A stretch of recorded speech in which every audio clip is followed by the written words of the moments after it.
Hello viewer and welcome back to 54A. Before I start, I've got a massive thank you to Brendan over in Ireland, BMAC Woodturning. I'll put a link down to his site in the description. I think it was on the last video I was saying that I'd broken my wormwood screw, and he very kindly sent me not one of these but three, and that's extremely generous of you, Brendan. Thank you very much indeed. Much appreciated, my friend. So now I've got not one spare, but two. But I just hope I don't break another one. What have I been doing this past week? The disaster after disaster, basically. I was going to, this is a beach bowl, was going to put some inserts in it. It didn't go right. So I've ended up with that at the moment, so I'm just going to turn that into an ordinary bowl probably. Same kind of thing with a cherry bowl. Now this was two pieces of cherry 3x3, 6 inches long, so I glued them together, which is a success actually. It looks really nice. It's a nice piece of cherry. Tried the same thing and that didn't work either. One of those weeks. Then I tried something really mental and I thought I'll have a go at gluing together a lot of these U pieces that I've got and make this bowl, and that decided to sort of kill itself. I haven't found half of it yet, it's around the workshop somewhere, so I think I'll write that one off.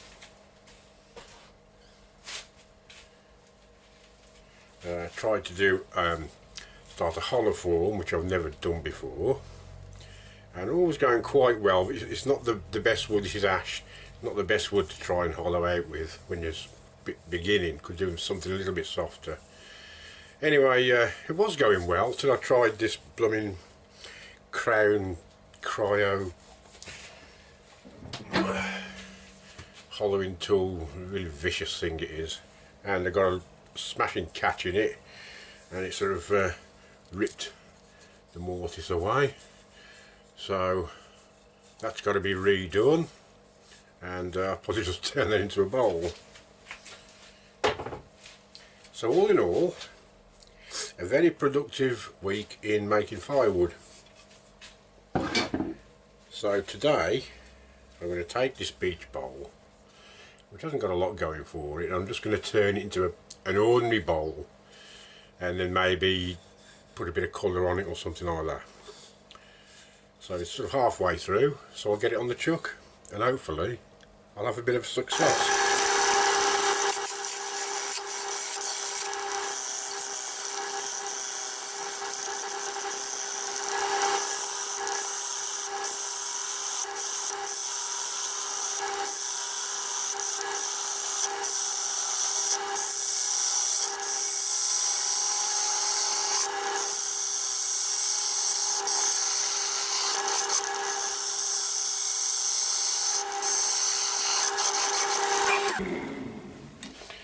Well, the reason that it sounded a bit rough on the bottom, there's still some epoxy left in there, so it's a bit of a swine to get off, but we're nearly there.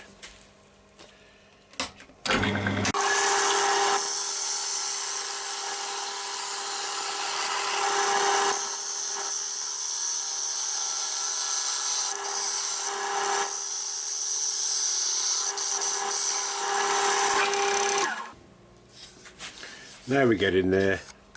See you later. I've treated myself to one of these curved tool rests, and it does come in very handy because you can keep the tool really nice and close when you're going around the bends. So that's another little treat.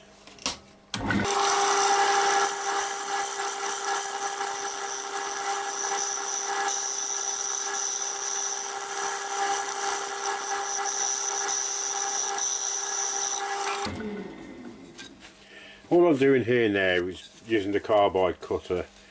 I'm just very light, just getting rid of any little ridges there might have been, and there are a few, but they're all gone down there now. It's just a couple up here. Just nice and light strokes, just to get rid of the little ridges, imperfections.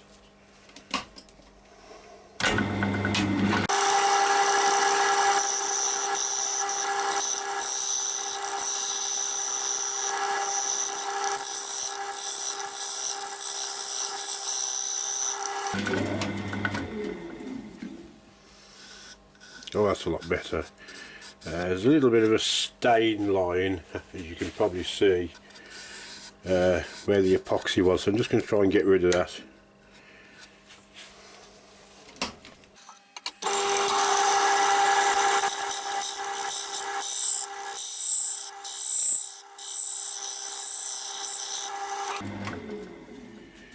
Well, it doesn't look like it's going to go all together.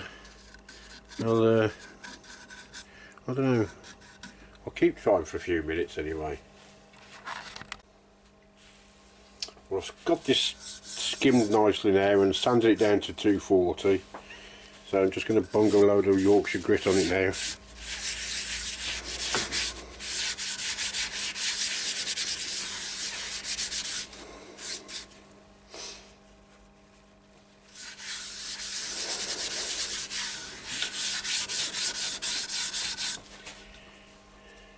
If you haven't used this stuff yet, I recommend you go and get some, because then I've cut down on the sanding dust and you get a really nice finish with it, as long as you follow the instructions.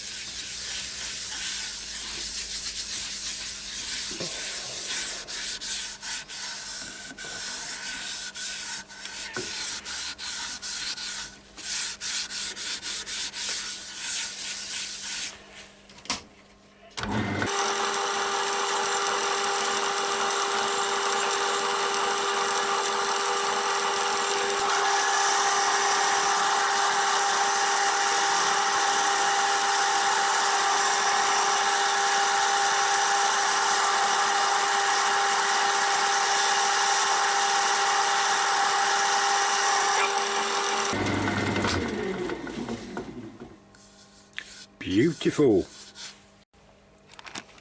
Okay, I've got it all sanded down and I've masked up my chuck because I don't want any overspray to go on that. I've protected the bed with a piece of old flooring. Now the colour scheme I want to do, or try and do, a month or so ago I did a goblet. I don't think I made a video of it, but I did put pictures of it on Facebook, and that was it. A nice, highly polished, highly lacquered goblet with black at the bottom going into red, and I want to try and replicate that on this bowl. So black around the base and lifting up into red, inside red, and maybe a bit of black in the base. I might just leave the whole of the inside red, but as long as there's black on the outside, sort of replicate this idea, hopefully. So I've got to get the airbrush set up and I'll get back to you.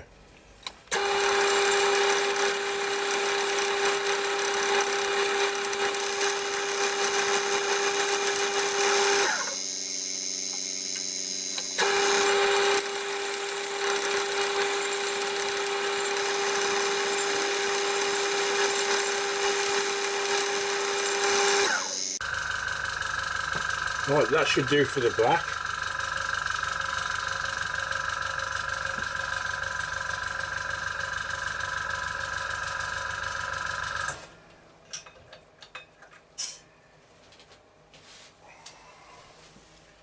I'll let that dry and then I'll blend some red in.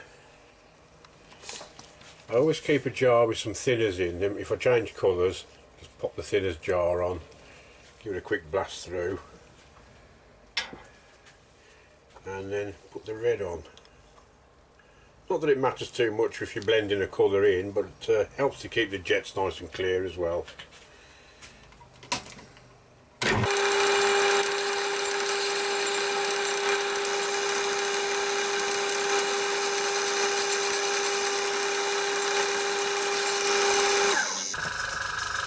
I think this might be quite a nice effect.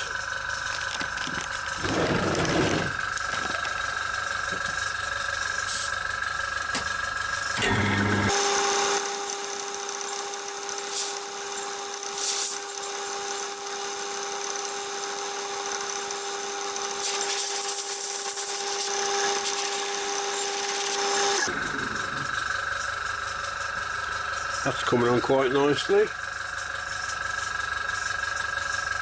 Don't know what happened in the middle there, but it doesn't look too bad.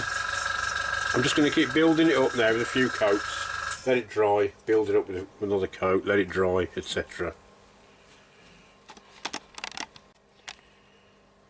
I decided to go with a bit of black in the inside. I think it looks alright actually. The light makes it look a bit funny at the moment, but once this is all lacquered, I think it won't be too bad a job. So I'm going to let that dry properly, no rubbing down, nothing like that, and then I'm going to just spray some lacquer on it. Right, I've left it a good half an hour now, so see if I can spray a bit of lacquer on it.